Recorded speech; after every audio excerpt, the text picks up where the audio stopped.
Kama studio Papa Isabel nasi Friday baba Isabel hoza Friday hoza weekend hoza mpela viki makabatireko vatereri manyama icho kwadi muri Zimbabwe ndinotaura nehuno ndinotaura ndakatsiga dzandinenge ndakabata ndinenge ndichiremerwa asise munhu mukuru ndinotsiga okay aripo akataura pamhepo panguva dzekufona achikomenda nyaya yedu zvikanzi kwatinenge tiri kuno kuisusu kana mubhaibheri zvakanyorwa kuti varipo yafamba nebasa but kune vaitsigira ndizvozvo mateve okay saka makanditsigira andidonhi ndichamuka nadzo kana ndakuenda pasi vana maititi vana Kostep Forichi vana Mainosta vana Terence Bobo yebo vana Tina Shegotora ndo kubasa nemi vacho vese masara makawanda ndo basa renyere kutsigira nefenyuro saka ndichamira nemi inzwa mukoma KB ndopinda pagokwe kwa mambo makore mukangoti gokwe chete ndinobva ndamerera amai ndo pechiro chikoro chinodzi Chinyenyetu icho okay pana Sabhuku ari kubhadharisa akatumira munhu auye kudare azobhadhara nenyaya yekuti akazvidza Sabhuku nekuti angaona kubiwa kwaitwa ma-inputs achibva ataura zvikanzi waisafanira kutaura pavanhu Sabhuku ari kubhadharisa munhu atodiwa kudare okay kuti azotongwa kuti wakarerutsa Sabhuku asamona munhu kuti ngauye kudare azomutonga nokuti akarerutsa Sabhuku wakandirerutsa pawakaona utsotsi hwangu wakautaura pavanhu saka uya kudare gokwe bakiti ndoenda pahope nomukoma KB dzimwe tichadzitaura dzimwe tichidzipfekera asi muchiziva kuti dziriko ndoenda pahope mukoma KB kana varume vanoshanda nemagetsi vakanonoka kuchafiwa chii chaitika kuhope mukasvika paIvins pagedhi rekutanga panotengeswa huku township iri padhuze ipapo paright muchienda kuchitungwiza mukaenda pane zvimatakera nematakishopu nezvemashopu zvakawanda ipapo mukoma KB pane dzimba hombe dziri ipapo dzimba diki dzese dziri padzina magetsi okay but dzimba diki hadzina magetsi imba hombe kana sikanganise i3 kana kuti 4 ndo dzine magetsi chete ndo dzimba dziri kusupply magetsi muti matakishopu muchiyezi asi magetsi aya anongonzi tutambo nepasi zvokuti nguva inonaya iyayi vanoziva vanotomhanya vachijamba dzimwe dzatovhurika panze dzakutooneka kuti dziri kubva mbomu dziri kuenda pachitakishopu dziri kubva mbomu dzichienda muchimba icho handizivi kuti vemagetsi kana vachibvisa magetsi kune imwe imba vachiendesa kune imwe imba anoendeswa nenzira ipi baba Isabel muri kuti kambani inoona nezvemagetsi iri kuzviziva here izvi kuti ndo zviri kuitika kana kuti vari kupanana pachavo vari kupanana pachavo nokuti isu zvatinoziva mutemo wekambani yemagetsi vane mapiro avanoita magetsi kwete timotambo tinimoita redhiyo timwe takaputirwa tinochererwa pasi tombofungura tifudzirwa nebadza imhosva iyi okay tiri kudzoka manje regai katimbonzwa zviri kuitika munyika nekunze kuburikidza kanenhau muntundu waShangani pabodzi kana Sutu chifukwa chakuti nthawe zatu gopa na 29 minutes to 10 tiri kubwerera tsopanopa tinotenda Zimbabwe nakuramba murapata kapa chemoti pari zvino regai katinzwa kuti Papa Isabel vangakwanisa kunyudza gejo here muchirongwa Bhoshongora segment part 1 ayaya hapana chitindo panoda chitindo hapana chitindo Joshua hapana chitindo panoda chitindo hapana chitindo Joshua hapana chitindo panoda chitindo hapana chitindo Joshua po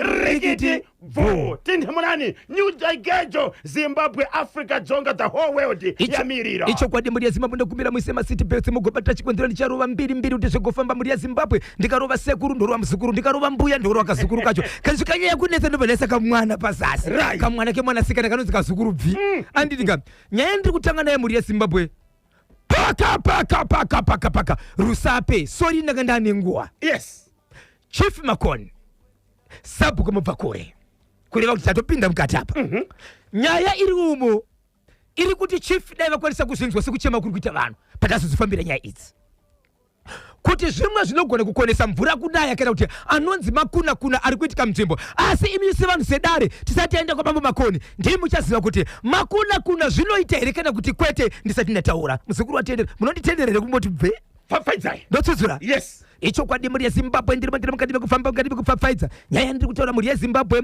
yekwa Chief Makoni Sabhuku mubva kure iri yekuda iso kune murume akaroora mukadzi ane mwana wake ndobva vagara vese. Murume uyu iko zvino zvine mukadzi wake ane vana 5. Mukadzi wake akabva atanga kurwara senge munhu akurwara nenjere. Nguva yakaroora mukadzi wake babava vakatanga kupinda nemwanasikana semudzimai wake anove mwana mukadzi. Vakaroorana mudzimai ane vana vake. Ane mwana wake 1 musikana. Anova musikana. Okay. Right. Nguva yakati baba amai vakurwara. Baba vakabva vajambira kumwanasikana ndiye anga mudzimai wavo. Mwanasikana uyu wakura tani? Aiwa ane zera. Okay. Zvadaro mukoma KB. Nguva yakazoita amai zviri nani. Mwana anga atotiza pamba. Atobva pamba. Vachiwirirana nababa. Aenda mwana akatobva pamba. No aiti unondi zvavari kuitwa. Iko zvino zvimai vavepo. Nezvavari kuita kugarisana kuzobudi. Musikana akambunyikidzwa ere kana kuti vakawirirana? Anoratidza kuti panga pane kumbunyikidzwa but kune nyaya yekuti andina zvandinoita nekuti ndopa ndochengetwa. Okay. Right. Kune kumbunyikidzwa kune skillful. Zvadaro pakati amai zviri nani mwanasikana akabva tiza ndobva aenda kubasa. Izwa Zimbabwe musikana aenda kubasa. Baba vave ndokutaka kushungurudza mukadzi. Zvikanzwa bvisa mukadzi wangu pano. Ndinotora mukadzi wangu. Fira. Nenyaya yekuti mai vane vana vari pamba. Zvechokwadi mai vakaenda kunotora mwana wavo. Kusvikira mwana uya pamba. Mwana uya pamba. Izvezvi mwana ari pamba ipapo. Mwana ane mwana 1 nemimba izvezvi. Amai vane vana 5 vachigara pamba pamwe chete. Vana 5 vana amai ndevababa. Baba. Mwana sikana mwana 1 wana ndewababa. Baba nemimba. Vari pamba ipapo. Iko zvino zvikugara kwakuitika pamba pa vanhu vakuchema. Amai ava yanherera pamba. Kana vakaenda kumunda baba vanenge mwana wanasikana. Amai ndoenda kunochikora foja. Ndiko kanyombo kanjemera kuti Bhozho nakanyemba Timothy Mupoperi kanetsa karumba aka kari kudiwa nevanhu vakawanda. Ndakazoona kachirohwa jaivi baba. Kupi? Musatesera pasi vahosi. Vahosi vapiko. Gogompafu marovera vanokaita kasongo aka. Vakarova nesaiti. Vakafamba nesaiti iri. Vakadzoka vakaenda neiri. Vakaenda sengeri vese jaivi. Vakaenda kumberi vakazofamba nokusikidza chete. Ngavatitumire video. Gogompafu. Tiitumira pachannel. Varatidzei pachannel. Gogompafu ambina kuponi. Mukadzi anofamba. Vahosi. A minute past 10 o'clock ndopafika nthawe pari manje machinzwa chekwa Rusape. Munoti kudini konacho? Makuna here kana kuti tiri kudzoka manje.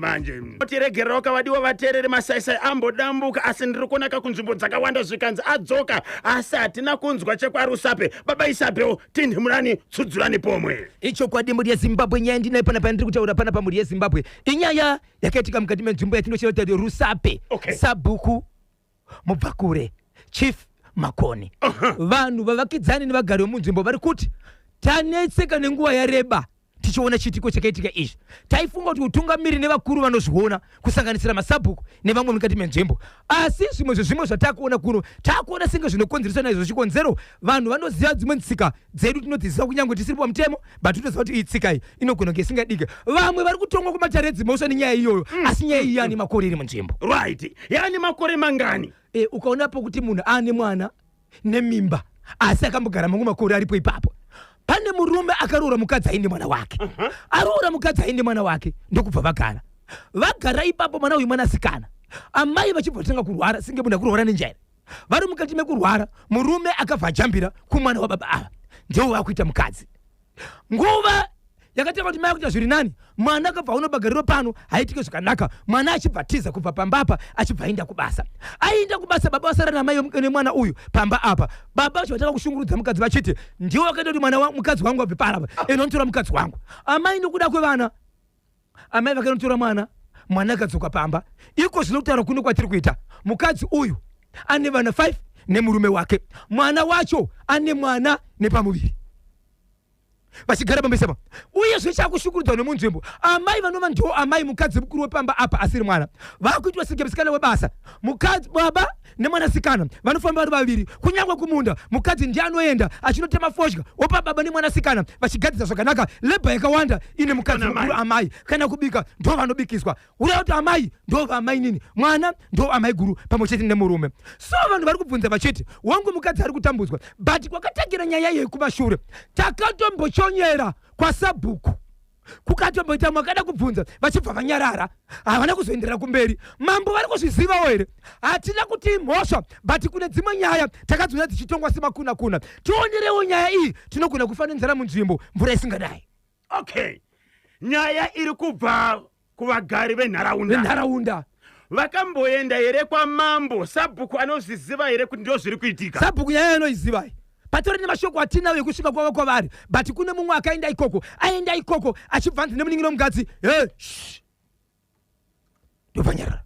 Hey, 0713938538 kana 0789600748 achona chokwadi Addington Pwanya. tomboti iwo baba pavakarora mukadzi vanga ne mwana wavo voona mwana wavo ari mubedroom naamai vaite sei? Makuna here chekwaRusape icho 0713938538 mukaseko maitasha zvikanzi KB naBhozho chekwaRusape icho ndiwo anonzi makuna ekwaRusape ayo. Zvakamboitika kupi kuti amai vanoparikwa nemwana iye mwana hasi kuona kuti yatove ngozi here iyo kutora murume waamai. Ndinonzi maitasha ndiri kunoku kuretreat kuWaterfalls kuri seko kuretreat kuWaterfalls chiri chifundo nangumbusira zakuti muri kuti pata bwino 7 minutes past 11 alekezani katibve kuti ndiani munango ari pantero tichigadzira kuti papa Isabel vati bhozhongorere chimwe chiri kupisa kamuzuva ranhasi pane paongomhanya kapambare pane chiri kupisa kachavaenda kunotora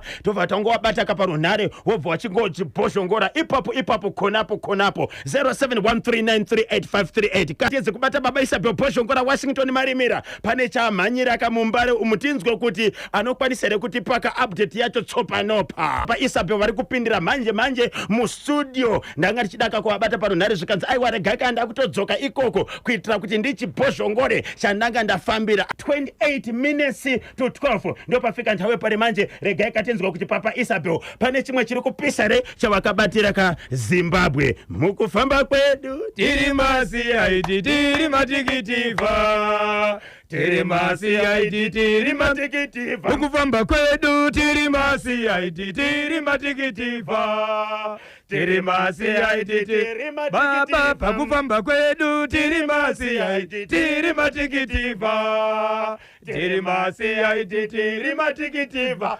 po rikiti tsudzulani tive ichokwadi mhuri yeZimbabwe rikandingorova dhunge kusana kwechembere mhuri yeZimbabwe ndakadzipakata ndingodzipinza dziri mbiri nhatu ipapo dzinokwana mhuri yeZimbabwe batira tikufamba zvakanaka mhuri yeZimbabwe nyaya ndakabata panapa yakaitika mukati menzvimbo ndinozisiya bhuwa mukati mesiya bhuwa muna amai vane vanokona siro vatatu vana vatatu vose mhuri yeZimbabwe vane vana vatatu wechitatu ndiye izvezvi asi vaviri vakaitwa neoperation wani wavakaita mune zvakanaka zuva ravapona mwana uyu vane mwanakomana anovachengeta namurume wavo havanonongoraramawo zvikadaro vasina zvinhu zvakakwana asi mwana wavo anoshanda basa rinovararamisa but mai ava pavakaenda kuchipatara mwanakomana wavo anobatsirana navo akanga asungwa apiswa muchitorongo nokuda kwemari dzakanga dzakanganisika kumabasa kwavanoshanda. Alright. So zvakaitika ndezvokuti amai avo pavakapona vakatakura mwana wavo mune zvakanaka vakapona ari matwins one achibva shaika one achibva rarama nematambudziko vachibva vaenda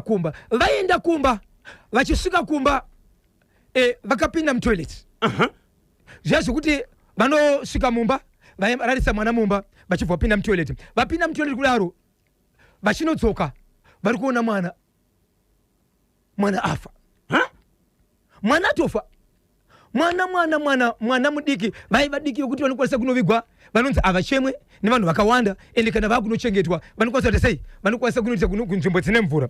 Zuva ravasvika nayo ndoso radaro iro vanhu vanochema paipai ndochitsvagai vakuru vazoita sei baba havapo vanofamba kuti mwana wavo asungwa zvavanetsa mai mangwana makusendi amai vai vachibva vanotanga kungoti musoro amai vachiita kurodzwa chipatara amai sarai amaiwe baba Isabel muri kuti nyaya iri kupi siyabuwa ehe mudzimai nemurume vane vana vangani vane vana 3 yes ndingangoti i4 but umwe kwakati kuti vana 2 andikutanganika vachibva vazoita ma-twins but ma-twins avana kugara vatoya nemumwe vakauya ne1 mwacho akatosara kuchipatara akatofa vabva vauya pamba zuva ravasvika iroro vachisiya mwana mumba vachipinda muchimbuzi vachidzoka vachibvaona mwana aoma mangwana makuseni vachibva vangoti musoro apo mwana uyu anga asina 2 days asungwa uyu angasungwa mwana akura sei mwana komana tori nemusha wake but anogara zviya zvekutongoti panext munzvimbo muchete nekuti vakamupawo stand mumunda mavo so amai kudai so amai avako amai vashaika kusheka kwakaita amai mwana komana wavo anga ari pai anga akavharirwa haana kuita 2 days so amai vakachemwa amai vachibva vavikwa mwana komana ari kujera akavharirwa ndobva azodzoka after 3 days paakadzoka after 3 days akaita zvokungoudzwa kunzi uri kuzviziva here kuti mai vakaita sei vakashaika zvikanzi ndazvinzwa so achibuda ndobva afuna kuti ichokwadi here kuti zvandiri kunzwa ndizvo zvikanzi ichokwadi zvikanzi allright so murume uyu akavharirwa kudaro akabva aenda kumba achisvika pagedhi achibva nda baba vake chipatanga zvekusvima musodzi kuti mwana wasvika wanga usipo vanhu vachisvima musodzi nenyaya yekufa kwamai vake mukomana achibva ngotanga kumhanya kutiza kubva pamba haana kuonekwa zvachose achibvarwa pasi achibva azofonera baba kuti aiwa baba mungatokanganisika kuti mwana akafa mama vakafa ini ndangobuda futi ipapo ndinoziva ndizvabuda ndizvaite achibva azouya dei rechi4 kubva pazuva raakasvika achibva asvika nemunhu wasvika naye pamba zvikanzi baba ndiri kukumbira kuti mundishevedzero veukama vari padhuze vachibva vashevedzwa zvikanzi ndauya handisi kuda kuenda kuguva ramama ndiri ndega ndoda kuenda kunoona paguva ramama but ndine munhu wandaenda naye vachibva vaenda ikoko chakanetsa ndechekuti munhu waakaenda naye anga akapfeka hembe sevamwe vaive handizivi kuti kune vamwe vanoti kana vakapfeka vanoita senge vanosunga dhuku kumaziso vachisiya kafesi kadiki but uyu anga akavharaka even pacho panosara maziso pachonaka achibva aisa magogorosi anoratidza senge masheds eblack aya saka anga asingatooneki zvachose zvaanga akapfeka zvakare kuita sekunonzi dresi senge igemens but kala yacho haizi chena achibva asvika paipai akati andiperekedzei handidi kuenda guva ramai vangu ndiri ndega so baba vacho vachibva vati kune vamwe ukama vanga varipo perekedzai mwana nekuti ava vakafirwa vananga chida varege vaite sei vagare pasi pazoro vachibva vaendako vakaenda kuenda masikati waanga anaye akaremba akati aiwa masikati hatiende tofanira kuti tiende kumarinda kuda kuendwa kuseni kana kuti zuva rovira vachibva vaenda madero achibva asvika mukoma kb ndobva atora ivhu aita senganorurudza kudai yei vanhu vanga variko mukoma kb vakabva kuchimhanya vakamwe vacho vaitaura kuti taona mai vaya vagara pamusoro peguva vamwe vachiti hatinonyatsoona but taona kuti pane munhu aripo asi anonyatsoona zvakanaka vamwe vachiti taona mai vachona ivavo nguva iyoyo zvakaitika ndezvekuti pamba apa amai ava murume wavo akambodanana neumwe mukadzi adanana neumwe mukadzi iyeyo akamboroorwawo zvake but anga ane mwana wake mukadzi uyo achibva tizira pamba amai vakaramba vakati kwati handikwadi kwasi kugara panapa tarira zera rangu unga here uzogara zera rangu iri neni saiseko mwana iwe kuda kundiurayira musha mukuru zera rangu achibva adzokera mai vacho vakashevedzera vakati hamungadzoreri mwana kuti adzoke kunokumba maifanira kutaura nemurume wenyu kuti aisafanira kubuda kuuya kuvana vedu nguva yakasumudzwa ipapo mukoma kb pakaita senge panoita moto zvaionekwa nevanhu vakawanda imba yaamai vemwana akauya pamba pachibva ramba uyoyo ndobvefuta nguva yakasumudzwa mhepo pagovapa imba yachibva yatsva kudaro amai vakatanga kuchema vachitedzera kuti inini ndakangoenda ndikanotaura kuti munhu ashungurudza mwana wangu but inini handisi ndakauraya imba yangu yatsva sei nyaya ndiri kutaura mukoma kb yakatoiswa kwasabhuku kuti itaurwe nokuti nyaya iyi yakaitiswa musi wechina chadarika chinochi ndopa yakaitika kutsva kwemba yamai avo mushure mekusumudzwa moto vamwe zvakare vachinzika vadzokere achidzokera kwepiri moto wakatoonekwa zvakare but imba yaina kutsva ichipera yakakutsva sedhi rimwe chete ichibvadzima but moto wakatoonekwa kuti moto wabva kupi kuenda mudenga kusvika straight pamba pamai vavo ende mai vavo kuzvino vakatobva pamba ipapo havachagari ipapo ende mai vavo pamba pavo hapana murume vanogara ivo nemwanasikana wavo but mwanasikana akamboroorwa achibva ita sei achibva aenda ndobva ndabva ipapo mukoma KB kugokwa kwa Chifinjelere. So baba Isabel muri kuti ichi cheku Siyabuwa mwanakomana asungwa amai vaenda kuchipatara vabatsirwa vangori matwins. Yes. Wane achibva ashayikira kuchipatara vachisvika kumba mumwe wacho achibva ashaya. Mwana uyu akavigwa amai vasati varwara here kana kuti akazovigwa amai vatorwara? Vakanga vati iwo zvichaitwa mangwana kuseni nemachembere. Amai vakafa mwana achingobva kunoita sei? Kunovigwa. Vachibva kuti musoro. Vachingoti musoro. Vachibva totisiya. Mushure mekuenda kuchipatara. Mwana abva kwanga ari kuchitokiso. Ichokwadi. Achibva audzwa mashoko nababa. Ichokwadi. Ndokubvatiza bamba. Achibvatiza bamba. Anamwe akangoti akatoudzwa asati asvika ari pafoni, but akaenda kumba achisvika pamba achisvika pagedhi zvekuti vanhu vakugamuchira munhu ari kusvika vachisvima musodza ndirika. Ndobva angotendeuka. Touch ndobva aenda. Achibva azofona akati kumhanya kwandaita baba ndokunonge ndatokushungurudzai. Ndibe kutaura. Hapana, handina kutiza. Amai vafa, mwana afa, ini ndikaenda zvakare munofungidza kuti pamwe pane zvakuitika nditori right. Asi ndinodzoka. Achibva azodzoka. Nemunhu wanga inaye. Mwana achibva aenda kumakuva. Yes. Nemunhu uya. Nedzimwe hama. Asi baba havana kuenda chikonzero vainzi vari kuchema. Hama ndidzo dzakaperekedza mwana. Munhu akaenda nemwana paakasvika akanosimudza ivhu paguva. Yes. Pane zvakaonekwa. Ndo zvakaonekwa. Vamwe vakatotiza kutobvako. Vamwe vachitaona munhu, vamwe vachita munhu wataona ndo amai vaishe vakafa. Vamwe vachita kuona munhu atida kuona fesi yake. Asi pane zvakazoitika. Imba yaamai vemwana akambotizira baba pambapa achinzi baba vakaganga naye achibva asundirwa pamba ipapo, but anga asina kumbozvitakura. Abva asundirwa ipapo. Ndo imba yakazotsva ngandu. Asi amai vakazotaura vega vachiti imba yangu inogotsva sei? Inini ndakaenda chete kunogara pasi kuti ndibatsireyo. Mwana wangu akatambiswa nemunhu, ndichibva ndaendesa mwana wangu ikoko, but mwana wangu ashungurudzwa akadzokwa nemunhu asina kumubatsira. Dai asina kuti kudzora mwana wangu nekuti murume wangu akatamba nemwana wacho. Imba yangu yatsva sei? So vanhu pavakaendesa nyaya kwaSabhuku vaiti toda kuti amai ava vataure kuti kwavakaenda ndo kwakakonzeresa kufa kwemunhu. Nokuti vari kuti ini handisiri ndakauraya, asi ndakangoti kuti ndibatsireiwo mwana wangu ashungurudzwa. Kuti amai ava vane mwana akambotizira pamba pemurume uyu. Yes. Ndiwo vane chekuita nezverufu rwamai. Vanhu vakaenda hapana chavakataura, but vakatara kungochema vachitaura vega. And hapana kangataura kuti moto wabva kupi, but vanhu vachitozviona nemaziso kuti honai moto, honai kwauri kuenda. Asi vakatara kuchema vega vachingotaura kuti ko ini ndakatadzei, ini ndakangoenda kunoti ndibatsireiwo mwana wangu ashungurudzwa, saka handisiri ndakauraya. Vanhu vakati saka munoziva akauraya. Munoziva. Saka nyaya yapapi yekusiya yakaiswa kwaSabhuku chinziso. Mai vachadaniwa vogara nawo pasi votaura ivo kuti kwavakaenda ndekupi, nokuti kana vachiti handisiri ndakauraya asi ndakangoendawo kuti ndibatsirei, saka washo akavabatsira iye ndiani. Ndo pane nyaya izvozvi. Zvakoma. Asi amai nevana vese matwins vese kwangosara murume nemwanakomana. Zvakaoma. Seiko vanhu vachidaro naye baba Isabel? Baba bati ndozvatiyataura zvezvo kuti tichashedza president wenhingi wezinata kuti vatiudze kuti ndiani ane mushonga iwowo. Ende zvinotendererwa pamutemo. Right. Gokwe chiri kuti kudini? Inzwa muri yeZimbabwe ndapindira mugokwe kwaChifinjelere. Nyaya kwaChifinjelere Sabhuku Tizora. Nyaya kwaChifinjelere Sabhuku Tizora. Pane zvinhu zvinogona kuti kanganisa basa pakushanda. Yes, pane zvinhu zvinogona kuti kanganisa basa pakushanda. Pane zvinhu zvinokanganisa basa pakushanda. Pane zvinhu zvinogona kuti mweya yemadzinza. Mweya yevatakati. Nicodemus. Zaini oroshuri pinifo. Famba nehama yako. Vatorwa siya. Zaini oroshi. Icho kwadi muri yeZimbabwe. Zvazoitika ipapo ndezvekuti pane murume ane 40 years dzekuberekwa. Yes. Baba bati. Baba Isabel. Pane murume ane 40 years dzekuberekwa. Murume uyu atori neshopu yake. Abva ashedza mukomana 19 years.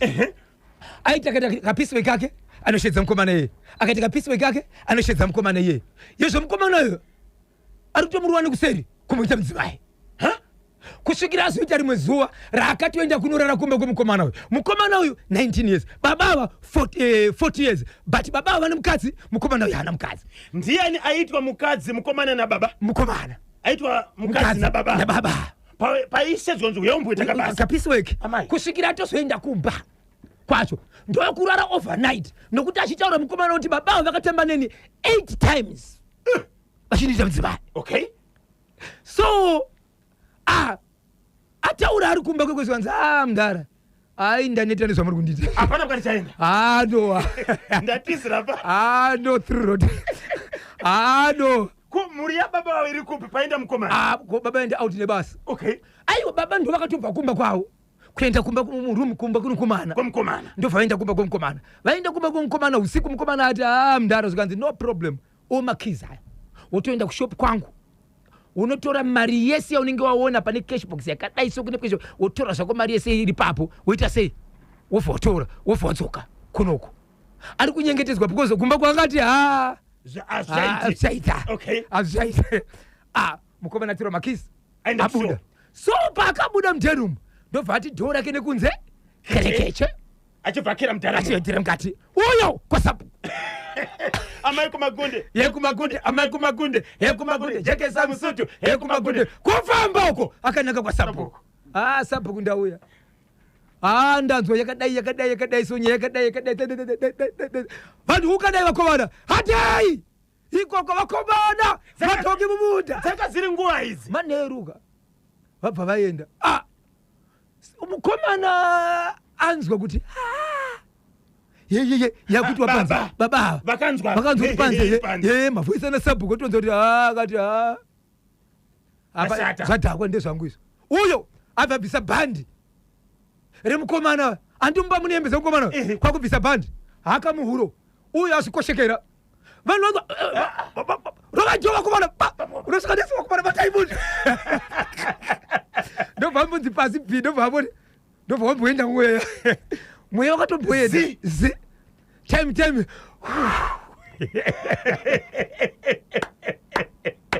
saka baba vanga vachida kukometa suicide vaida kuzviuraya ninye kuti wabatwa offside nguva chine ndodzishoma nguva saka nyaya yakafamba sei nokuti sabhuku akaudzwa handiti yakatozoenda kwachifi njelere isabata chifi wangu manje chifi njelere ikatopinda mairi kutodzoka futi musi wa8 but mapurisa akatombodanwa pane kutaurika kumwe kuri kuda polisi mukomana paakapiwa makizi kuti aenda kushopu haana kuenda haana kuenda kukashbox akaenda kwasabhuku zimbabwe regai tidzoke tichitora kanhare dzenyu mushure mekumvupita muchitoro nemasangwana vedu ve71 electronics pure quality no deception 13 minutes to 12 ndo pafika nhau pari manje chokwadi mukoma kb patiri kusangana musi wemanje ndini nyaya yepamhondoro yemuchemberi vakaoneka vadonhera mumugodhi chembere vakazoonekwa zvavo vasina kupfeka ndine urombo ukazoshaika vakaonekwa vasina kupfeka ende vakazoonekwa kuti iwo tsvimbo yavanofamba nawo yange yakabaya patsafu yakakrosa nemukati kubuda kuseri vaonekwa vari mugodhi asi vakazofa zvavo tobvapo gokwe chief masuka kutengi 1 yemukomana akabva kurokoza mberengwa achingodzika bhazi ndobva abaya mukomana nebanga achibva afa pamurehwa pa44 apa yemukomana akazosungirira mushure menyaya dzekurombwa idzi amboisa mweya pamhepo kuita sei zviriko zvakare pamurehwa nemusi wemande tinenge takadzipakata tinenge tinadzo totarisa kuti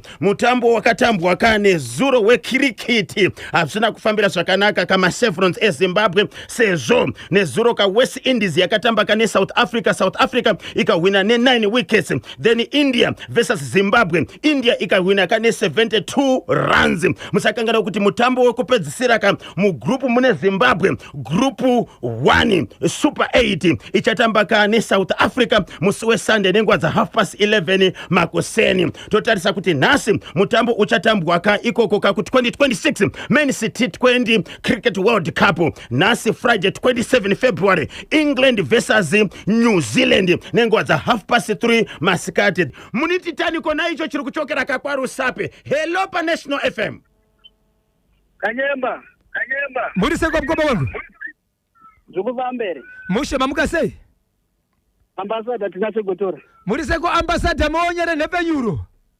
aiwa tirivatswere tinotenda kuri seiko kusoromio kuri right tibatsirai tinzwe ayo ndo anonzi makuna kwete makuna ekutamba nawo emachokwadi kana zvichibvira nga watodzingwa munharaunda because anogona kusvibisa nyika ko mwana wavakaita achaitwa sei because mwana ka even nyangu andakarola mukadzani mwana ka anofanira kutora semwana wake murume uyu akutadza akatadza so kana zvichibvira anofanira kudzingwa mudzimba. Anodzingwa nani nokuti nyaya iyi haisati yasvika kwamambo. Zviri kunzi sabhuku wakaziviswa but vakabva vavhara muromo. Vanhu ngavaende kunoripota kuna sabhuku. Sabhuku nyaya yoenda kumberi, yoenda kuna mambo. Yoenda kuna mambo? Okay. Vanhu ngavasarege kuenda kunoripota nyaya iyoyo. Vakaramba zvakadaro hamvura haitonayo ende zvichatokonzeresa kana kuno mvura inogona kutadza kunaya chaipo. Handizvozvo?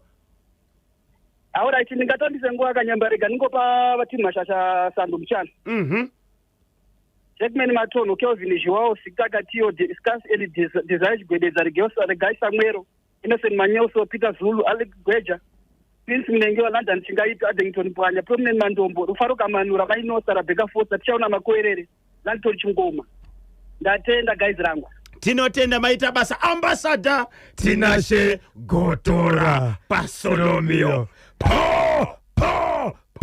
Rikiti Vu. Then my Mighty Warriors eZimbabwe arikoka ku South Africa ku 2025 COSAFA Women Championship yari kubvinirwa kakupolo kwane South Africa. Mitambo yapinda ma semi-finals Friday 27 February. Semi-final number 1 nenguva za 12 o'clock masikati Zambia versus Namibia. Then 3 o'clock kuchabvina South Africa versus Zimbabwe Mighty Warriors. Ndiwo ka mafixtures yariko nasi ya 2025 COSAFA Women Championship. Then the big one musi Sunday ndirikona baba Isabel vane 2 tickets pano. So kune mutambo uriko the Castle Challenge Cup.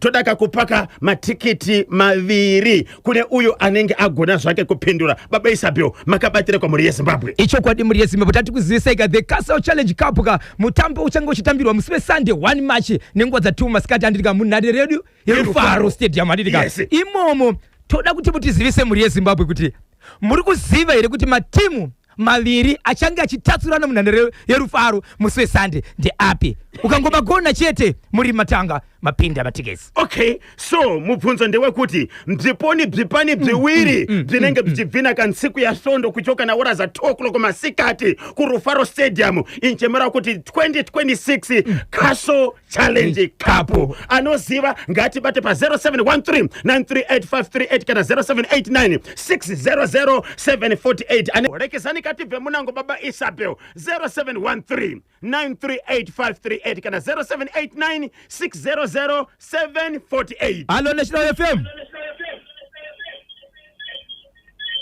Hello. Hello. Modzikisa volume ye radio kana foni yenyu yadairwa tikwanise kunzwanana zvakanaka. Hello pa National FM. 0713938538 kana 0789600748. Tibve kuti muniti tani na ichi chiri kuchokera kwa Rusape. Hello National FM.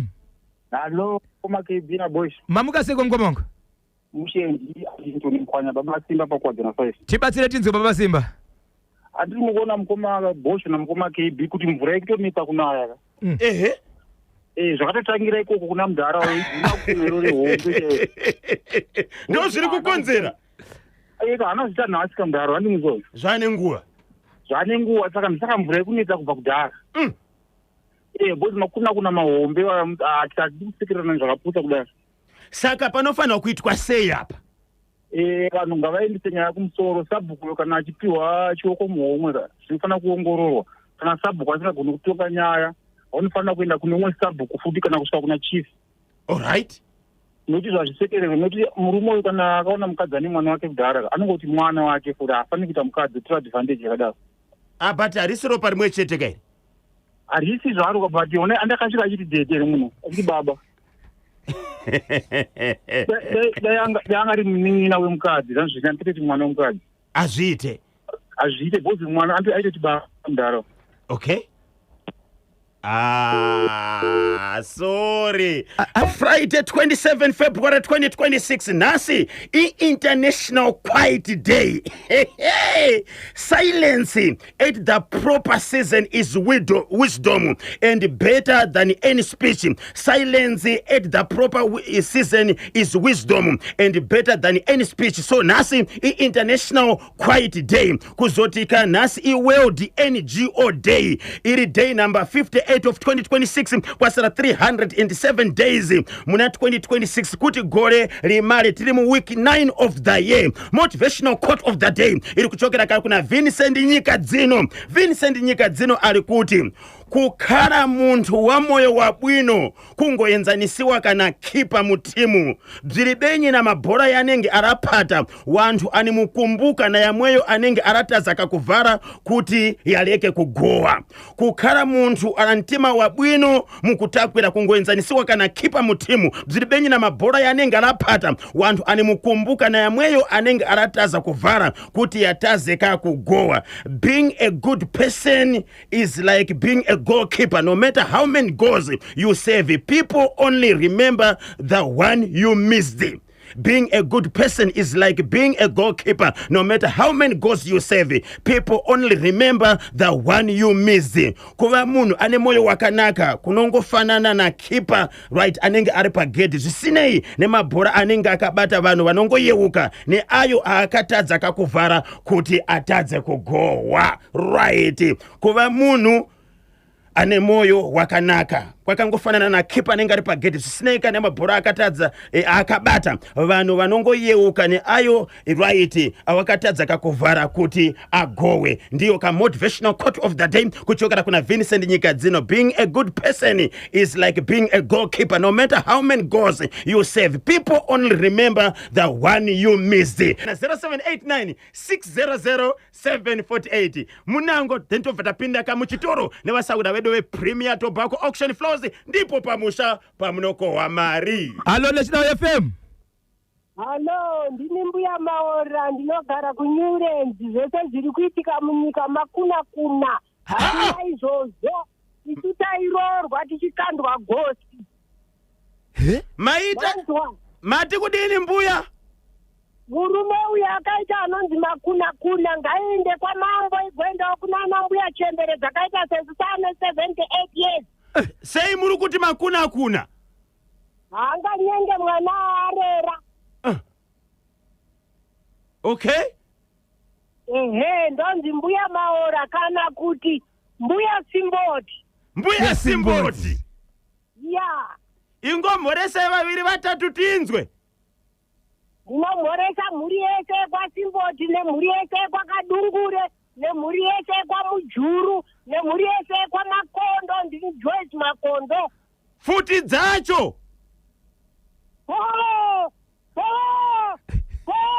Rikiti kufu. Aicho. Pano ndikakudza KB kuti hapana mambuya pano. Hapana mambuya pano. Majaya nemhandara. Wanzoputisa chone pa. Painoperera ndoperera kuti yasimuka sei. Mbuya Simboti. Mbuya Simboti. Yes. Maora. Amaiwe rekati mbopinda muchitoro tiri kudzoka manje. 0789600748. Hello pa National FM. Bada.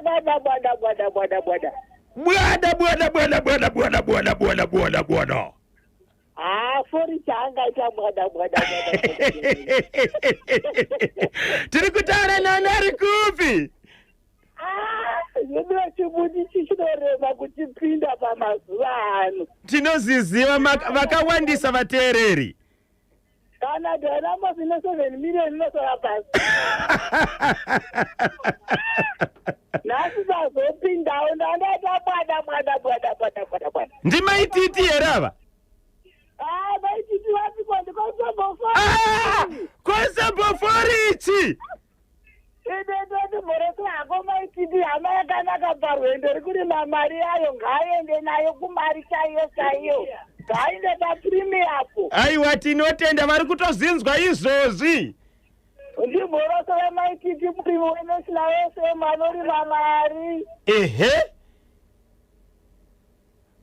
Kosamboforichi.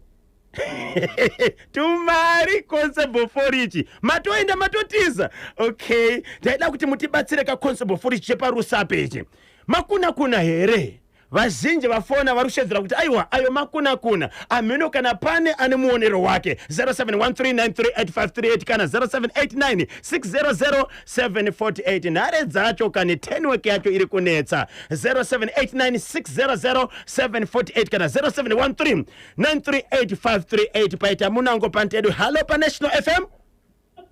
Hello Mukoma Kebi, zverisese. Aiwa kunoku zvakanaka, tiri kutaura nani ari kupi? Ndi Kandege pa Riverside ku Bangeti uko. Mr. Kandege? Ya. Kuri sei ku Riverside ku Bangeti? Pakanaka zvisingaite Mukoma Kebi. Tinotenda, tibatsirei tinzwe. Ya, pane icho chiri kupisa icho chekwarusape icho maonero angu haasi makuna. Aha, sei muri kudaro? Why ndadaro?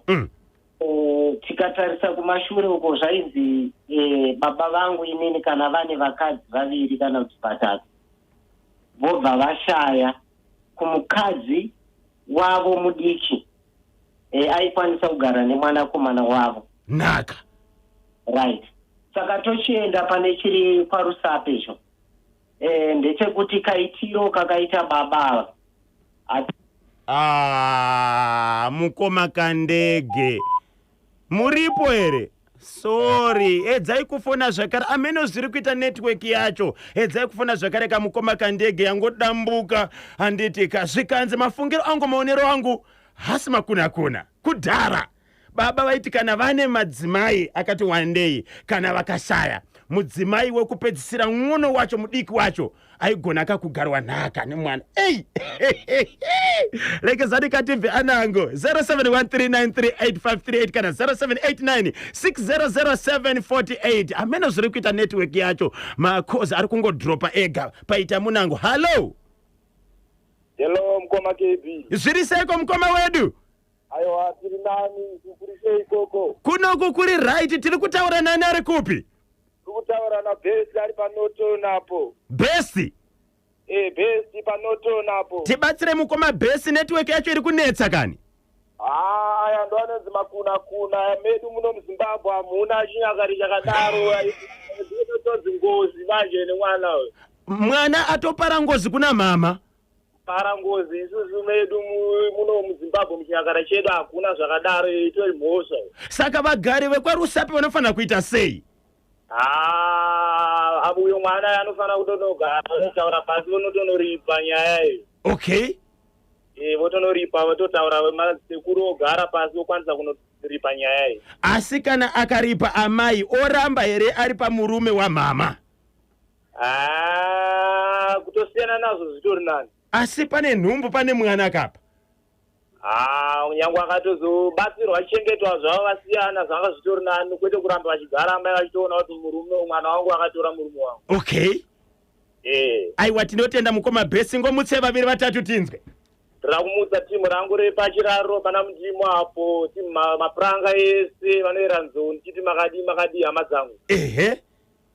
Ndozomutsa mudzimai wangu anochedza mugadza nevana vangu vese tiripo pana panoto. Aiwa ndinotenda Mukoma KB. Sando nepfuti dzacho tinzwe. Paka Mukoma KB 4.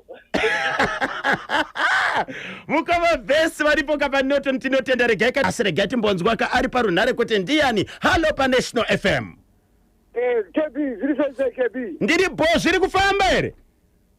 Mushe. Ndi Dr. Nefias. Maziya ndi Dr. Chimbowa. Ndakubata imdhara. Makuziya voice rangu mani. Kuri sei kumufakose? Kumufakose inonono. Inono mufakose. Inono. Right, tibatsirei tinzwe. Ayo makuna kezi hakuna zvakadare. Sei muchiti makuna? Zvakamboitika kupi zvakafanira. Aiwa kubvunza kakuti mutibatsire ndimi makatanga kuona usikana hwenhunzi. Hama dzemurume dziri kuti chii dzichiona hama yavo ichidaro kune mwana. Hama dzemurume? Vazvimwe zvino vanhu vachanyarara akabhati anenge achitoparira dzinza rese. Ichaita ngozi kuna amai ava, kune amai ava vakafa, kune mwana, nevana vavo vamwe vese vana vavo 5 vavakabereka itori ngozi mumusha mavo. Okay. Kune hama dziri kutarisa nekuti azviite mwana wake murume uyu. Saka panofanira kuitwa seiko maizhimbowa? Kana sabhuku vakainyarara nyaya iyi pamwe vanenge vakatyisidzirwa vamwe vanhu vanotyisa kaanenge achibata-bata kana kuita sei. Okay. Vanhu vanosimuke kuenda kwachifu chaiko kwamambo. Ndo kunoperera nyaya iyi zvavari kuita azviko. Azviite. Zviite ndozvekutadzitambura kunaya izvo. Makuna emaizhimbowa. Makuna chaiko. Wow, regai tinzwe baba Isapo pari kudzoka kuti hama dzemurume uyu dziri kuti kudini sekubvunza kwamaita. Ndizvozvo. Aiwa, ingoti turu 2 3 maizhimbowa pamwe chete kana nepfuti dzacho. Gift mari yapera, Gogo Chiro, Princess, na Mia Slice, na Peter Zulu.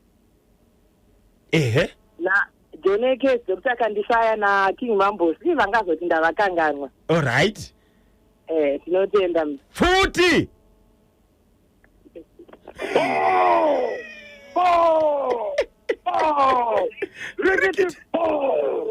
Koma ichimbowa watizireko naye baba chimbowa. Rova itinzwe. Rikiti. Tinotenda Zimbabwe mapata basa na kuterekera kwa munita ka National FM kuchoka na ura za 9 o'clock kufika pali manje rekezani kati ngotakura kanitetekere wa kumarizira mutereri wa kupedzisira then Russia uchauke anenge akuyaka kuzorowa marungula na shift yenso kufika na ura za 3 o'clock paita munango pantedwe. Hello pa National FM. Hello Kanyapa. Yebo. Talent Wiseman uchegutu. Ndiani? Talent Wiseman. Kuriseko Mr. Wiseman kuchegutu. Kuchegutu kwakanaka. Tibatsira itinzwe. Ndakubata chababa bata mkomana wachinoita mudzimaya. Haina ida kusimbisa mishonga yavo. Andika mati vaita business. Vane mabusiness. Vanoda kusimbisa business ravo kuita mukadzi mukomana. Okay.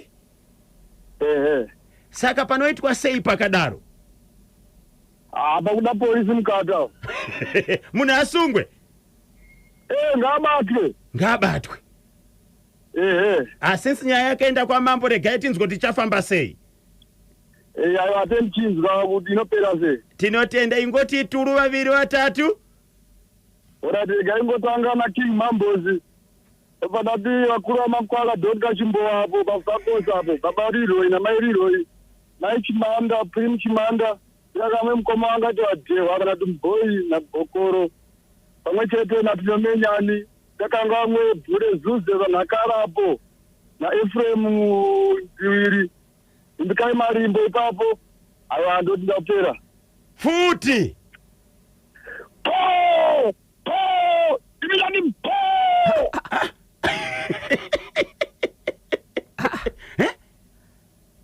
Hey, hatani? Zita racho? Futi rebi. Wiseman. Kanyamba. Futi mati kudini? Ndati imilani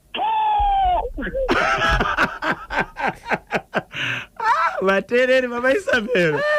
Tinotenda maita basa ka Zimbabwe na kutetekera kwano pa National FM vachada kusvitsa nyaya kuchimuti baba Isabel munobatika sei? Vanenge vachida kutibata muri yeZimbabwe rigani kuti wamukaseko timu rangu ri pa geography apa mainyasha sarudzai mai vanobika zvinonaka pa geography apa pamwe chete na Sazi Edmo Vincent pamwe na Boskeda Boss rinova boss remataxi rakabata chimuti ripo kwanza arisi kuchisewa wamukaseko tapiwa tap singwendere chimuti bakabata boss zvemnyati baba na mai makapa Gleno rapo aiwa chimuti wakabata tap singwendere agogo everyday Friday pamwe chete na King Mambos vakabata chimuti. Ndinoti namba dzangu dzinoti 0771 545 025 0771 545 025. Ndapota musabipa sa Queen Esa Kanengoni banditi chihera po